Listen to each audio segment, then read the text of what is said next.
Section 4. August 8. Believe me, dear Wilhelm, I did not allude to you when I spoke so severely of those who advise resignation to inevitable fate. I did not think it possible for you to indulge such a sentiment. But in fact, you are right. I only suggest one objection. In this world, one is seldom reduced to make a selection between two alternatives. There are as many varieties of conduct and opinion as there are turns of feature between aquiline nose and a flat one. You will, therefore, permit me to concede your entire argument, and yet contrive means to escape your dilemma. Your position is this, I hear you say: either you have hopes of obtaining Charlotte, or you have none. Well, in the first case, pursue your course, and press on to the fulfilment of your wishes. In the second, be a man, and shake off a miserable passion, which will enervate and destroy you. My dear friend, this is well and easily said. But would you require a wretched being, whose life is slowly wasting under a lingering disease, to dispatch himself once by the stroke of a dagger? Does not the very disorder which consumes his strength deprive him of the courage to effect his deliverance? You may answer me, if you please, with a similar analogy. Who would not prefer the amputation of an arm to the peril of life by doubt and procrastination? But I know not if I am right, and let us leave these comparisons. Enough. There are moments, Wilhelm, when I could rise up and shake it all off, and when, if I only knew where to go, I could fly from this place. The same evening. My diary, which I have for some time neglected, came before me today, and I am amazed to see how deliberately I entangled myself, step by step. To have seen my position so clearly, and yet to have acted like such a child! Even still, I behold the result plainly, and yet have no thought of acting with greater prudence. August 10. If I were not a fool, I could spend the happiest and most delightful life here. So many agreeable circumstances, and of a kind to ensure a worthy man's happiness, are seldom united. Alas! I feel it too sensibly. The heart alone makes our happiness. To be admitted into this most charming family, to be loved by the father as a son, and by the children as a father, and by Charlotte! Then the noble Albert, who never disturbs my happiness by any appearance of ill humour, receiving me with the heartiest affection, and loving me, next to Charlotte, better than all in the world. Wilhelm, you would be delighted to hear us in our rambles and conversations about Charlotte. Nothing in the world can be more absurd than our connection, and yet the thought of it often moves me to tears. He tells me sometimes of her excellent mother, how, upon her deathbed, she had committed her house and children all to Charlotte, and had given Charlotte herself in charge to him, how, since that time, a new spirit had taken possession of her, how, in care and anxiety for their welfare, she became a real mother to them, how every moment of her life was devoted to some labour of love in their behalf. And yet her mirth and cheerfulness have never forsaken her. I walk by his side, pluck flowers by the way, arrange them carefully into a nosegay, and fling them into the first stream I pass, and watch them as they float gently by. I forget whether I told you that Albert is to remain here. He has received a government appointment, and with a very good salary, and I understand he is in high favour at court. I have met few persons so punctual and methodical in business. August 12. Certainly Albert is the best fellow in the world. I had a strange scene with him yesterday. I went to take leave of him, for I took it into my head to spend a few days in these mountains, from where I now write to you. As I was walking up and down his room, my eye fell upon his pistols. "Lend me those pistols," I said, "for my journey." "By all means," he replied, "if you will take the trouble to load them, for they only hang there for form. I took one of them down, and he continued, "Ever since I was near suffering from my extreme caution, I will have nothing to do with such things." I was curious to hear the story. "I was staying," he said, "some 3 months ago at a friend's house in the country. I had a brace of pistols with me, unloaded, and I slept without anxiety. One rainy afternoon, I was sitting by myself doing nothing, when it occurred to me that I do not know how that house might be attacked, that we might require the pistols, that we might, in short, you know how we go on fancying, when we have nothing better to do. I gave the pistols to the servant, to clean and load. He was playing with the maid, and trying to frighten her when the pistol went off. God knows how. The ramrod was in the barrel, and it went straight through her right hand and shattered the thumb. I had to endure all the lamentation and to pay the surgeon's bill. So since that time I have kept all of my weapons unloaded. But, my dear friend, what is the use of prudence? We can never be on our guard against all possible dangers. However, now you must know I can tolerate all men until they come into however, for it is self-evident that every universal rule must have its exceptions. But he is so exceedingly accurate that, if he only fancies he has said a word too precipitate, or too general, or only half true, he never ceases to qualify or to modify, till at last he appears to have nothing at all. Upon this occasion, Albert was deeply immersed in his subject. I ceased to listen to him, and became lost in reverie.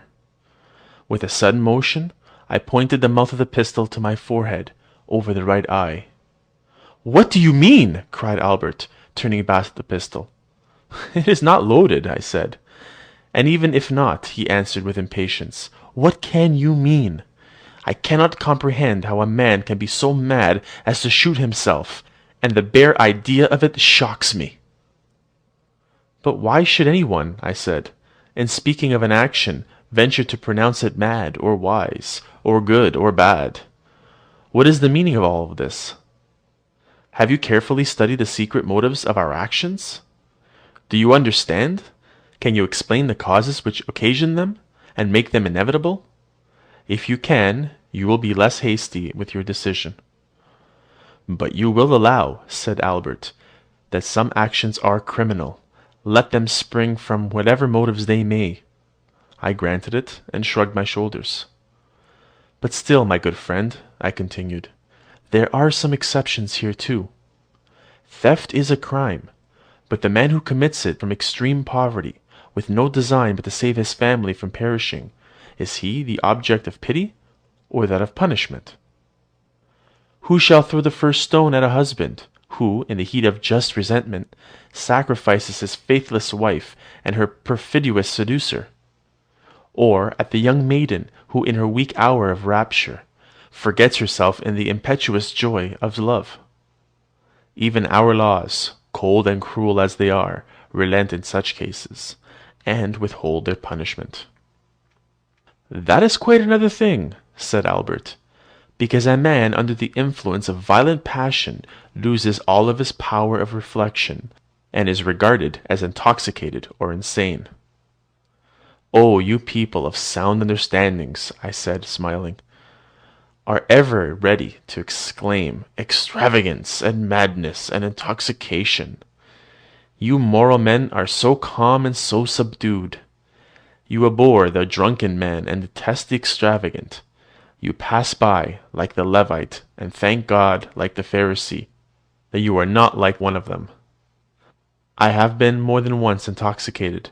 My passions have always bordered on extravagance, and I am not ashamed to confess it, for I have learned from my own experience that all extraordinary men, who have accomplished great and astonishing actions, have ever been decried by the world as drunken or insane.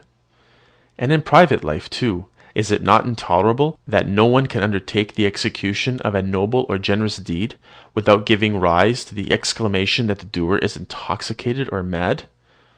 Shame upon you!" "This is another of your extravagant humours," said Albert. "You always exaggerate a case, and in this matter you are undoubtedly wrong, for we are speaking of suicide, which you compare with great actions, when it is impossible to regard it as anything but a weakness. It is much easier to die than to bear a life of misery with fortitude. I was on the point of breaking off the conversation, for nothing puts me so completely out of patience as the utterance of a wretched commonplace when I am talking from my inmost heart. However, I composed myself, for I had often heard the same observation with sufficient vexation, and I answered him therefore with a little warmth. You call this a weakness. Beware of being led astray by appearances. When a nation, which has long groaned under its intolerable yoke of a tyrant, rises at last and throws off its chains, do you call that a weakness? The man who, to rescue his house from the flames, finds his physical strength redoubled, so that he lifts burdens with ease, which, in the absence of excitement, he could scarcely move.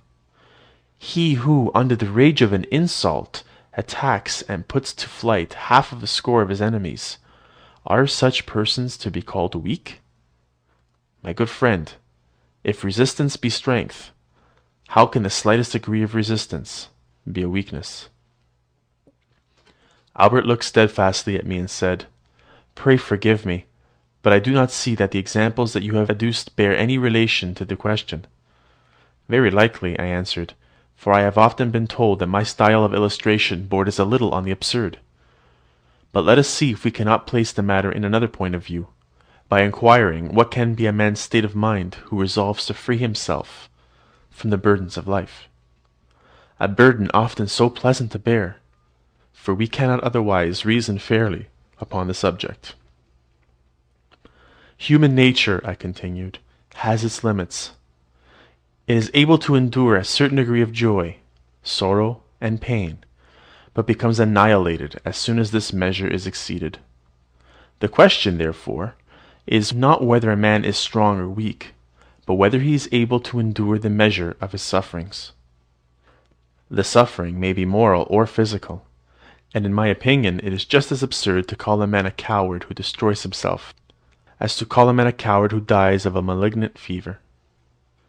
Paradox! All paradox! Exclaimed Albert.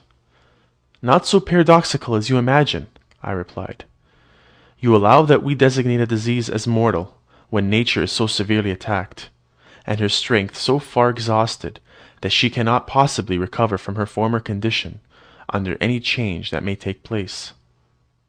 Now, my good friend, apply this to the mind. Observe a man in his natural, isolated condition.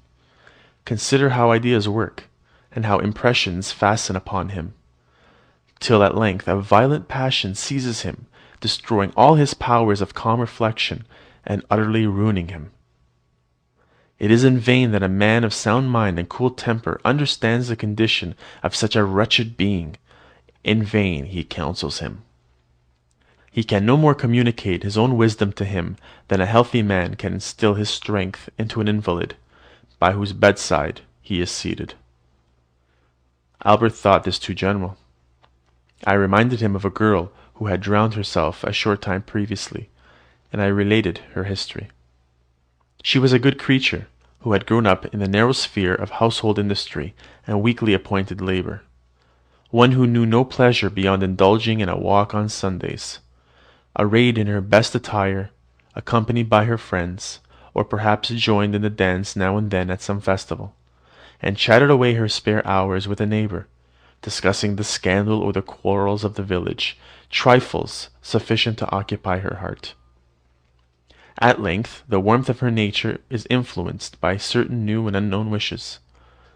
Inflamed by the flatteries of men, her former pleasures became by degrees insipid, until at length she meets with a youth to whom she is attracted by an indescribable feeling. Upon him she now rests all of her hopes. She forgets the world around her. She sees, hears, and desires nothing but him and only him. He alone occupies all of her thoughts. Uncorrupted by the idle indulgence of an invigorating vanity, her affection moving steadily toward its object, she hopes to become his, and to realize, in an everlasting union with him, all that happiness which she sought, all that bliss for which she longed. His repeated promises confirm her hopes, embraces, and endearments, which increase the ardour of her desire, overmaster her soul. She floats in a dim, delusive anticipation of her happiness, and her feelings become excited to their utmost tension. She stretches out her arms finally to embrace the object of all her wishes, and her lover forsakes her. Stunned and bewildered, she stands upon a precipice.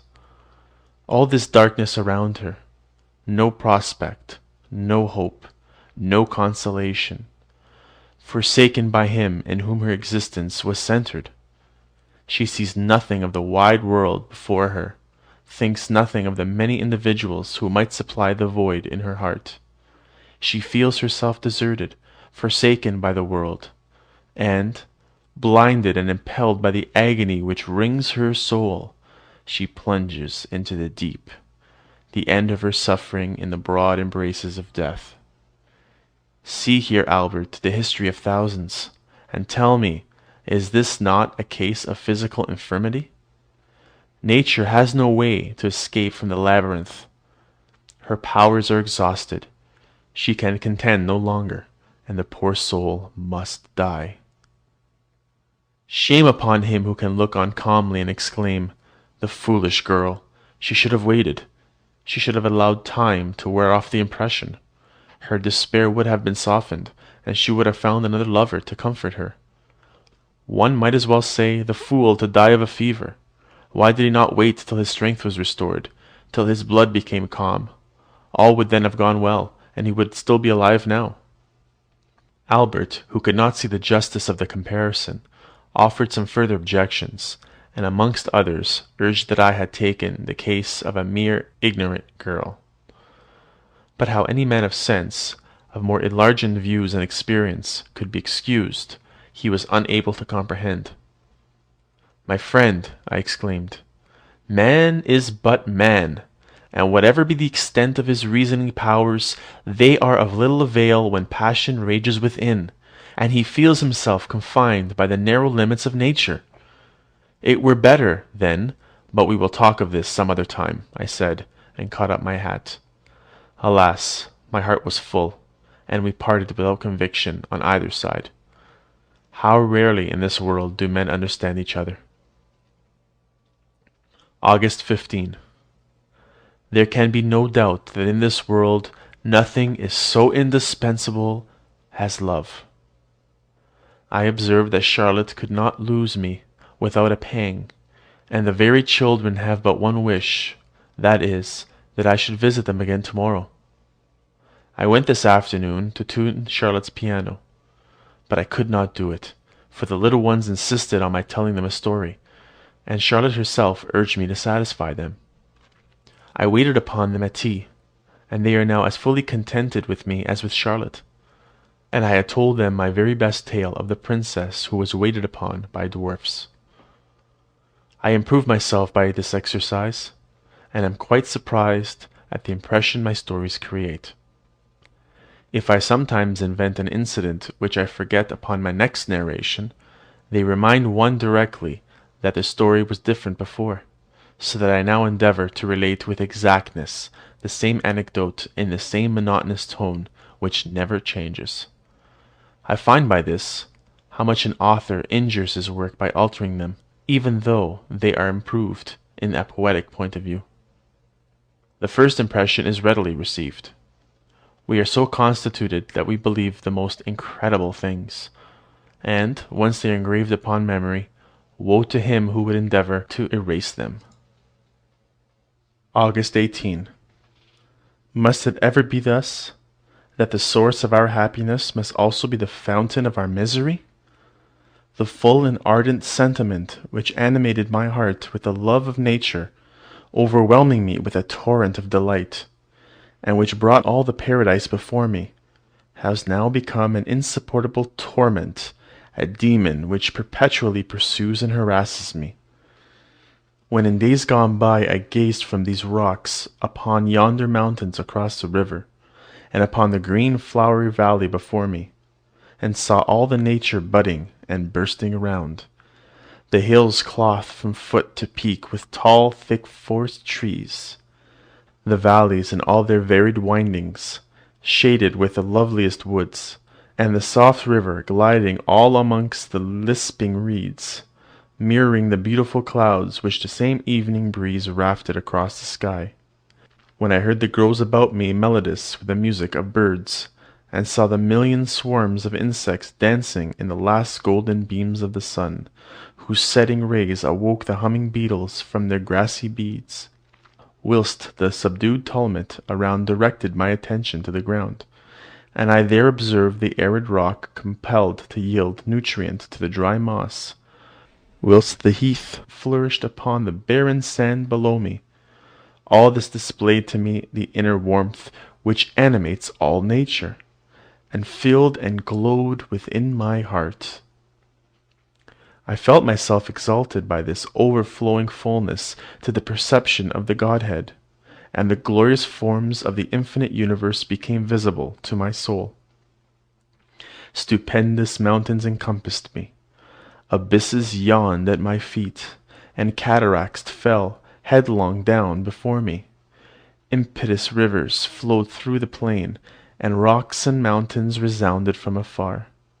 In the depths of the earth I saw innumerable powers in motion, and multiplying to infinity, whilst upon the surface and beneath the heavens there teemed 10,000 varieties of living creatures. Everything around is alive with an infinite number of forms, while mankind fly for security for their petty houses, from the shelter of which they rule in their imaginations over the wide extended universe. Poor fool, in whose petty estimation all the things are little.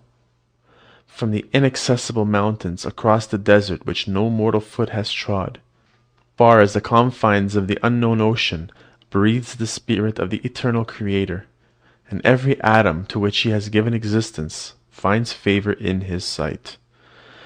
Ah, how often at the time has the flight of a bird, soaring above my head, inspired me with the desire of being transported to the shores of the immeasurable waters, there to quaff the pleasures of life from the foaming goblet of the infinite, and to partake, if but for a moment even, with the confined powers of my soul, the beatitude of the Creator who accomplishes all things in himself and through himself. My dear friend, the bare recollection of these hours still consoles me. Even this effort to recall those ineffable sensations, and give them utterance, exalts my soul from above, and makes me doubly feel the intensity of my present anguish. It is as if a curtain had been drawn from before my eyes, and instead of the prospects of eternal life, the abyss of an ever-open grave yawned before me. Can we say of anything that it exists when all passes away, when time, with the speed of a storm, carries all things onward, and our transitory existence, hurried along by the torrent, is either swallowed up by the waves or dashed against the rocks? There is not a moment but preys upon you, and upon all around you, not a moment in which you do not yourself become the destroyer. The most innocent walk deprives of life thousands of poor insects. One step destroys the fabric of the industrious ant, and converts a little world into chaos. No, it is not the great and rare calamities of the world, the floods which sweep away whole villages, the earthquakes which swallow up our towns, that affects me. My heart is wasted by the thought of that destructive power which lies concealed in every part of universal nature. Nature has formed nothing that does not consume itself, and every object near it, so that, surrounded by earth and air, and all the active powers, I wander on my way with an aching heart, and the universe is to me a fearful monster, for ever devouring its own offspring. August 21st. In vain do I stretch out my arms toward her when I awaken in the morning from my weary slumbers. In vain do I seek for her at night in my bed, when some innocent dream has happily deceived me, and placed her near me in the fields, when I have seized her hand and covered it with countless kisses, and when I feel for her in the half confusion of sleep, with the happy sense that she is near, tears flow from my oppressed heart, and, bereft of all comfort, I weep for my future woes. August 22nd. What a misfortune, Wilhelm! My active spirits have degenerated into contented indolence. I cannot be idle, and yet I am unable to set to work. I cannot think. I have no longer any feeling for the beauties of nature, and books are distasteful to me. Once we give up ourselves, we are totally lost.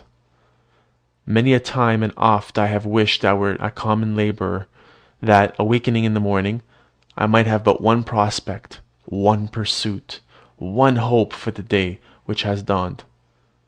I often envy Albert when I see him buried in the heaps of paper and parchments, and I fancy I should be happy were I in his place. Often impressed with this feeling, I have been on the point of writing to you and to the minister for the appointment at the embassy which you think I might obtain. I believe I might procure it. The minister has long shown a regard for me, and has frequently urged me to seek employment.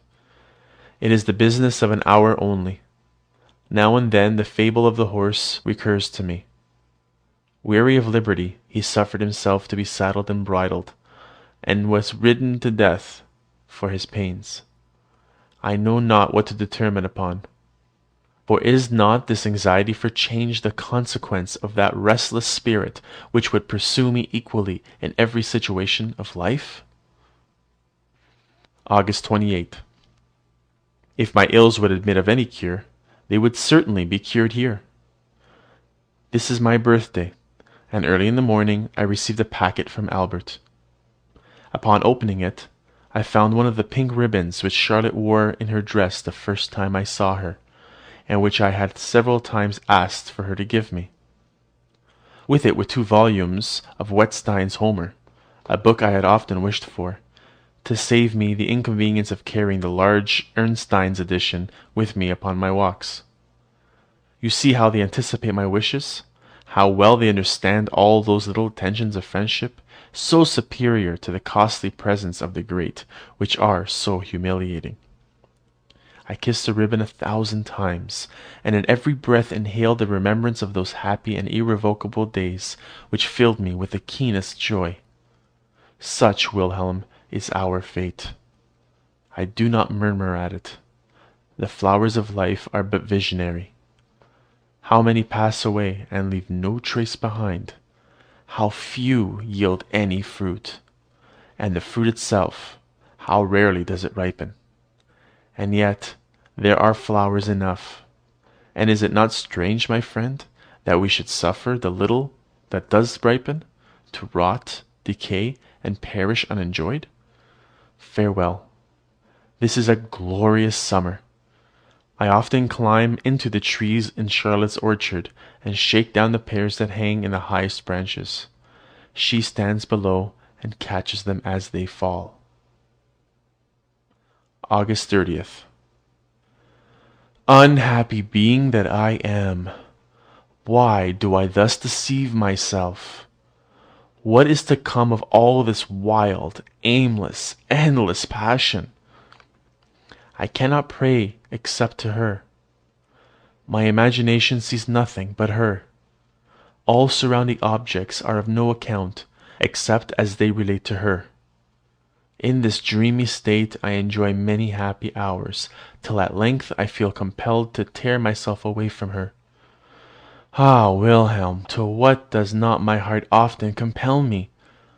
When I have spent several hours in her company, till I feel completely absorbed by her figure, her grace, the divine expression of her thoughts, my mind becomes gradually excited to the highest excesses, my sight grows dim, my hearing confused, my breathing oppressed as if by a hand of a murderer, and my beating heart seeks to obtain relief for my aching senses.